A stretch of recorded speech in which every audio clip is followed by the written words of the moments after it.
देवी लक्ष्मी किस समुद्र से उत्पन्न हुई हैं?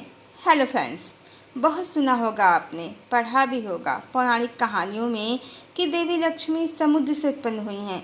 समुद्र की पुत्री हैं वो, पर वो कौन सा समुद्र है, इंडियन ओशियन या पैसिफिक, जहाँ से देवी लक्ष्मी प्रकट हुई हैं। पौराणिक कहानियाँ अधिकांशतः रहस्यों की कोडिंग होती हैं। उन्हें एज इट इज़ नहीं लेना चाहिए, मतलब जैसा पढ़ा जाए बिल्कुल वही अर्थ नहीं होता है पौराणिक कहानियों का। इनके गूढ़ अर्थ होते हैं। पौराणिक ग्रंथों की क्या माया है, इस वीडियो में बताया है कि किस प्रकार ग्रंथों में मिलावट हुई है, ईश्वर का सत्य स्वरूप छुपाया गया है। वीडियो का लिंक डिस्क्रिप्शन बॉक्स में डाल दिया है, पर इसका ये अर्थ नहीं है कि सभी पौराणिक कहानियाँ मिलावटी हैं। बहुत सी कहानियाँ ईश्वर के रहस्यों को, गूढ़ अर्थों को स्वयं में समेटे हुए हैं।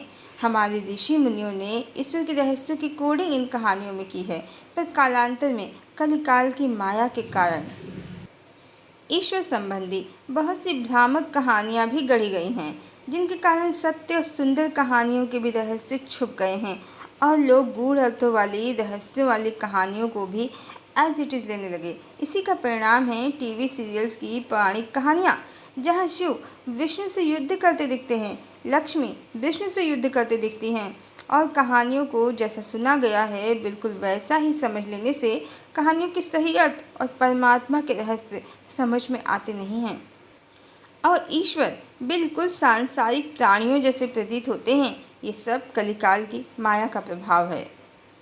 वास्तव में विष्णु परम ब्रह्म परमात्मा हैं, परम चेतना है, विशुद्ध तत्व हैं, और देवी लक्ष्मी उनका परम तत्व हैं, उन्हीं की एनर्जी हैं। देवी लक्ष्मी उन्हीं में वास करती हैं। वो समुद्र जिससे देवी लक्ष्मी प्रकट हुई हैं, वो कोई धरती लोक का सांसारिक समुद्र नहीं है। वो समुद्र भगवत समुद्र है, स्वयं भगवान है।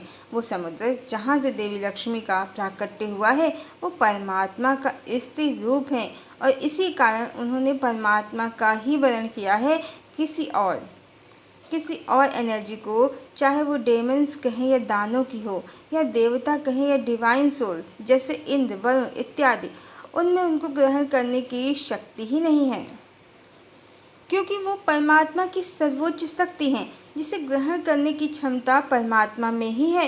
ये बात अलग है कि परमात्मा अपनी शक्ति के द्वारा समस्त संसार को धारण करते हैं, और हर वो स्थान जहाँ नारायण का वास हो, देवी लक्ष्मी स्वतः ही वहाँ उपस्थित हैं, क्योंकि वो उनका अर्धांग है। समुद्र मंथन कोई फिजिकल वर्ल्ड कहें या 3D वर्ल्ड की घटना ही नहीं है, ये एनर्जी कहें या चेतना जगत की वो पौराणिक कहानी है, जिसके द्वारा हम ईश्वर के विभिन्न स्वरूपों और ऊर्जा के विभिन्न स्तरों को समझ सकते हैं।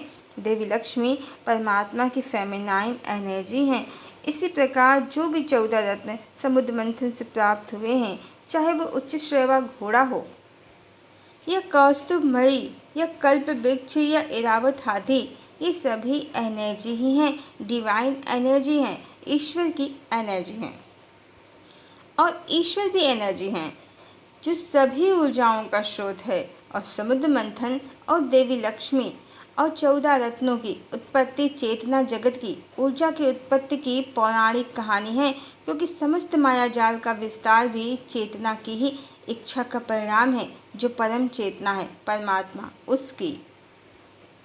कलयुग में पौराणिक कहानियों को सही से डिकोड न करने के कारण, और जैसी सुनी है वैसे ही मान लेने के कारण, समझ लेने के कारण सनातन धर्म मायावी कहानियों का भ्रमजाल बन के रह गया है, और ईश्वर कोई मायावी पुरुष।